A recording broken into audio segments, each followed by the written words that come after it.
తెలుగు సినీ ఇండస్ట్రీలో చాలామంది యంగ్ హీరోలు ఉన్నా అందులో కొందరు కుర్రాళ్ళు మాత్రమే విభిన్నమైన సినిమాలు చేస్తూ విశేషమైన గుర్తింపుని సొంతం చేసుకుంటున్నారు. అలాంటి వారిలో టాలెంటెడ్ గాయ్ సుహాస్ ఒకరు. హీరోగా మారిన తర్వాత వరుస హిట్ల మీద హిట్లు కొడుతున్నారు ఆయన. రెట్టించిన ఉత్సాహంతో ప్రయోగాత్మక చిత్రాలను కూడా చేస్తున్నారు. ఇప్పుడు సుహాస్ ప్రసన్నవదనం అనే సినిమాతో మన ముందుకు వచ్చారు. అద్భుతమైన కంటెంట్తో ఈ సినిమా అదిరిపోయే కలెక్షన్స్ తీసుకువస్తోంది. బాక్సాఫీస్ దగ్గర మంచి వసూళ్లు రాబడుతోంది.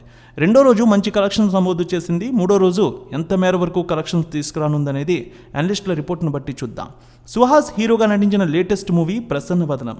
అరుణ్ వైకే ఈ మూవీని మణికంఠ జేఎస్ ప్రసాద్ రెడ్డిలు సంయుక్తంగా నిర్మించారు. ఈ మూవీకి విజయ్ బోల్గాని సంగీతాన్ని అందించారు. ఇందులో రాశి సింగ్, పాయల్ రాధాకృష్ణ హీరోయిన్స్గా చేశారు. ఈ సినిమాలో నితిన్ ప్రసన్న, కుశాలిని, సాయి శ్వేత, సత్య, వైవా హర్షలు కీలక పాత్రలు పోషించారు. టాలెంటెడ్ హీరో సుహాస్ నటించిన ప్రసన్నవదనం మూవీ కలర్ బ్లైండ్నెస్ అనే కాన్సెప్ట్తో రూపొందించారు. ఇందులో హీరోకి ఎదుటి వాళ్ళ ముఖాలను గుర్తుపట్టలేని సమస్య ఉంటుంది. దీనివల్ల అతను ఎలాంటి ఇబ్బందులు ఎదుర్కొన్నాడు, వాటి వల్ల ఏం కోల్పోయాడు, తిరిగి దీని నుంచి ఎలా సేవ్ అయ్యాడనే అంశాలతో ఈ చిత్రాన్ని హైలైట్గా తెరకెక్కించారు. సుహాస్ హీరోగా చేస్తున్న ప్రసన్నవదనం మూవీ విడుదలకు ముందు చిత్ర యూనిట్ ప్రమోషనల్ కార్యక్రమాల్లో వేగం పెంచింది. సినిమాని జనాల్లోకి తీసుకువెళ్లేందుకు ఈవెంట్లు కూడా నిర్వహించింది. అలాగే కొన్ని ఇంటర్వ్యూలు చేశారు. ఎంతో గ్రాండ్గా చిత్రాన్ని రిలీజ్ చేశారు.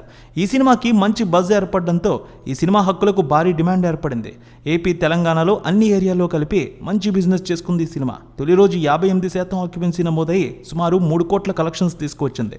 రెండో రోజు కూడా 49% ఆక్యుపెన్సీతో 2.5 కోట్ల కలెక్షన్స్ తీసుకువచ్చింది.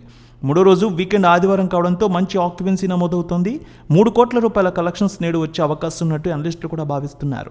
డిజార్టర్తో కూడిన ఈ తరహా కథలు మనకు కొత్త కాకపోయినా సుహాస్ని ఇందులో చూపించడం చాలా కొత్తగా అనిపిస్తుంది. ఫేస్ బ్లైండ్నెస్ నేపథ్యం కూడా కొత్తగా ఉంది. గతంలో వచ్చిన డిజార్టర్ సినిమాలకు భిన్నంగా అనిపిస్తుంది తెరపై. మంచి మలుపులతో ప్రేక్షకుల్ని థ్రిల్ పంచడంలో దర్శకుడు పూర్తి విజయాన్ని సాధించారు.